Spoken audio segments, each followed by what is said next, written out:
चौथा प्रश्न, मुझे मेरे घर गांव के लोग पागल कहते हैं। तब से जब से मैंने ध्यान करना शुरू किया, और मैं कभी कभी द्वंद्व में पड़ जाता हूँ, बहुत असमंजस में, क्योंकि लोगों की बात पर चलने से मेरी शांति भंग हो जाती। प्रभु मुझे पथ प्रदर्शन कर मेरा जीवन सफल करे। पूछा है स्वामी अरविंद योगी ने। अब तो और मुश्किल होगी, अब तुम सन्यासी भी हो गए।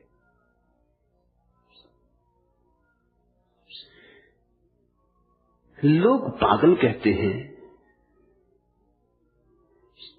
इससे तुम्हारे मन में चोट क्यों लगती है? तुम्हारी भी धारणा लोगों की ही जैसी है। तुम्हें भी लगता है कि पागल होना कुछ गलत है। लोग जब कहते हैं पागल हो गए, तो तुम्हारी शांति भंग होती, तुम्हारे मन में चिंता जगती। तुम्हारे मूल्य में और लोगों के मूल्य में फर्क नहीं है। मैं तुमसे कहता हूं, धन्यभागी हो कि तुम पागल हो। जब लोग पागल कहें तो उन्हें धन्यवाद देना, उनका अनुग्रह मानना। तुम धन्यभागी हो कि तुम पागल हो, क्योंकि तुम परमात्मा के लिए पागल हुए हो। वे भी पागल हैं। उनका पागलपन पद के लिए है, धन के लिए। उनका पागलपन सामान्य व्यर्थ की चीजों के लिए। तुम सार्थक के लिए पागल हुए हो। तुम घबराओ मत, और तुम इससे परेशान भी मत हो। और अगर तुम्हारी शांति खंडित हो जाती है, तो इसका इतना ही अर्थ हुआ कि शांति अभी बहुत गहरी नहीं, छिछली। किसी के पागल कहने से तुम्हारी शांति खंडित हो जाए, तो इसका अर्थ हुआ शांति बड़ी ऊपर ऊपर है। और शांत बनो कि सारा जगत तुम्हें पागल कहे, तो भी तुम्हारे भीतर लहर पैदा ना हो। ऐसे पागल बनो कि कोई तुम्हारी शांति खंडित ना कर पाए, कोई तुम्हारी मुस्कान ना छीन सके। सारी दुनिया भी विपरीत खड़ी हो जाए, तो भी तुम्हारा आनंद अखंडित हो, और तुम्हारी धारा, अंतर्धारा निर्बाध बहे। ऐसे पागल बनो। अपने गांव के लोगों से कहना, आपकी बड़ी कृपा है, मुझे याद दिलाते। अभी हूं तो नहीं, होने के मार्ग पर हूं, धीरे धीरे हो जाऊंगा। सब मिलके आशीर्वाद दो कि हो जाऊं। चल पड़ा हूं, तुम सबके आशीर्वाद साथ रहे तो मंजिल पूरी हो जाएगी। और तुम चकित हो कि अगर तुम अशांत न हो, व्यग्र न हो, उद्विग्न न हो, तो गांव के लोग जो तुम्हें पागल कहते हैं वही तुम्हें पूछेंगे भी। उन्होंने सदा पागलों को पूछा। पहले पागल कहते हैं, पत्थर मारते हैं, नाराज होते हैं। अगर तुम उतने में ही डगमगा गए तो फिर बात खत्म हो गई। तुम अगर डटे ही रहे, तुम अपना गीत गुनगुनाए ही गए, उनके पत्थर भी बरसते रहे, उनके अपमान भी बरसते रहे, और तुम फूल बरसाए ही गए, तो आज नहीं कल उनको भी लगने लगता है आखिर उनके भीतर भी प्राण है, उनके भीतर भी चैतन्य सोया है। कितनी देर ऐसा करेंगे? उनको भी लगने लगता है कि कहीं हम कुछ भूल तो नहीं कर रहे। ये पागल कोई साधारण पागल नहीं मालूम होता। तुम्हारी प्रतिभा, तुम्हारी आभा, तुम्हारा वातावरण धीरे धीरे उन्हें छुएगा। तुम संक्रामक बन जाओगे। उनमें से कुछ छुपे अंधेरे इधर उधर आके तुम्हारे पास बैठने लगेंगे। उनमें से कुछ जब कोई ना होगा तुम्हारे पैर छूने लगेंगे। फिर धीरे धीरे उनकी भी हिम्मत बढ़ेगी। फिर तुम्हारे पास पागलों का एक समूह इकट्ठा होने लगेगा।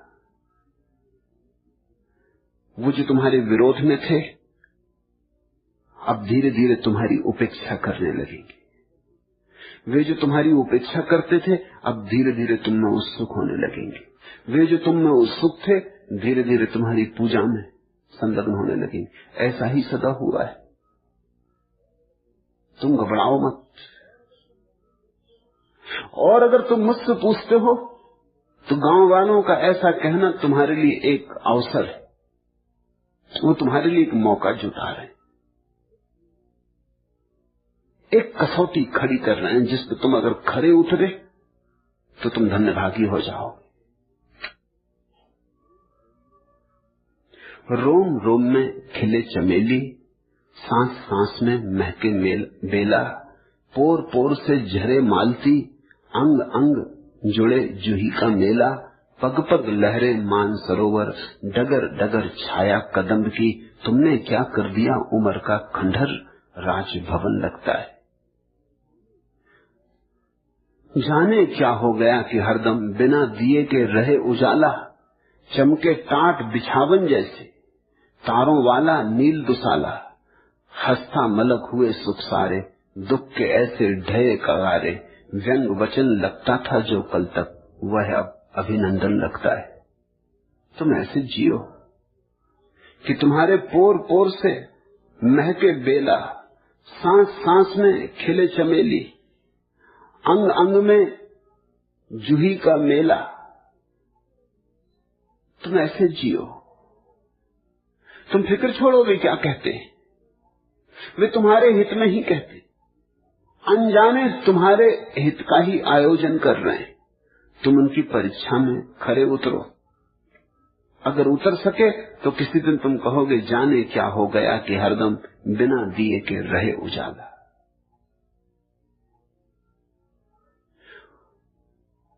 पत्थर फूल बन जाते अगर तुम सच में पागल हो गए, सच में पागल हो जाओ। कदम पहले उठा लिए हैं, अब लौट मत पड़ना। कायर होते हैं, लौट जाते, साहसी डटे रहते, और सन्यास से बड़ा साहस संसार में दूसरा नहीं है। क्योंकि भीड़ संसारिकों की है, उसमें सन्यासी हो जाना अचानक भीड़ से अलग हो जाना। भीड़ राजी नहीं होती किसी को अलग होने से। भीड़ चाहती तुम वैसा ही वर्तन करो जैसा वे करते हैं, वैसे ही कपड़े पहनो, वैसे ही उठे बैठो, वैसे ही चलो, वही रीत रिवाज। भीड़ बर्दाश्त नहीं करती कि तुम उनसे अन्य हो जाओ, क्योंकि अन्य होने का ये अर्थ होता है तो तुम भीड़ को गलत कह रहे हो। अन्य होने का ये मतलब होता है तो हम सब गलत हैं, तुम सही हो। जब जीसस को लोगों ने देखा तो सवाल उठा कि अगर जीसस सही तो हमारा क्या, हम सब गलत। तो जीसस को उन्होंने सूली दे दी मजबूरी में, अपने को बचाने में। कोई जीसस को सूली देने में उनका रस न था। रस इस बात में था कि अगर जीसस सही है तो हम सब गलत होते। और ये जरा महंगा सौदा है कि हम सब गलत हो, इतनी बड़ी भीड़, ये जरा लोकतंत्र के विपरीत है। तो जीसस को सूली दे दो, झंझट मिटाओ, इस आदमी की मौजूदगी उपद्रव लाती। मगर जीसस सूली पर भी खरे उतरे। जीसस ने सूली पर से भी प्रभु से कहा, हे प्रभु इन्हें क्षमा कर देना, क्योंकि ये जानते नहीं कि ये क्या कर रहे हैं। और जब लोगों ने सूली पर से ये वचन सुने तब उन्हें याद आई, हम चूक गए, हमने उसे मार डाला जो हमें जिलाने आया था। फिर पूजा, फिर अर्चना के दीप जले। आज जमीन पर जीसस को पूजने वालों की संख्या सबसे बड़ी। कारण पश्चाताप। महावीर को पूजने वालों की संख्या बहुत बड़ी नहीं, क्योंकि महावीर के साथ हमने कोई बहुत दुराचार किया नहीं। पश्चाताप का कारण नहीं, इसे तुम समझना। महावीर को हमने कोई सूली नहीं दी, तो जब सूली नहीं दी तो पश्चाताप क्या खाक करे। जीसस को सूली लगी तो जिन्होंने सूली दी अपराध का भाव गहरा हो गया। अपराध इतना गहरा हो गया कि कुछ करना ही होगा। अपराध से बचने के लिए अब उन्होंने पूजा की, चर्च खड़े किए। जीसस की पूजा सबसे बड़ी पूजा है जगत में, क्योंकि जीसस के साथ सबसे बड़ा दुर्व्यवहार हुआ। ठीक है, हम महावीर को भी पूज लेते हैं, राम और कृष्ण को भी पूज लेते हैं, लेकिन जीसस जैसा पूजा हमारी नहीं हो नहीं सकती। हमने इतना दुर्व्यवहार ही कभी नहीं किया।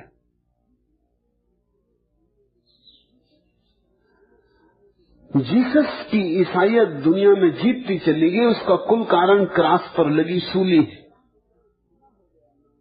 अपराध इतना घना हो गया लोगों के चित्त में कि अब कुछ करना ही पड़ेगा इसके विपरीत, ताकि अपराध के भाव से छुटकारा हो जाए। पश्चाताप करना होगा। घबराओ मत, लोग पत्थर मारे, अहोभाव से स्वीकार कर लेना।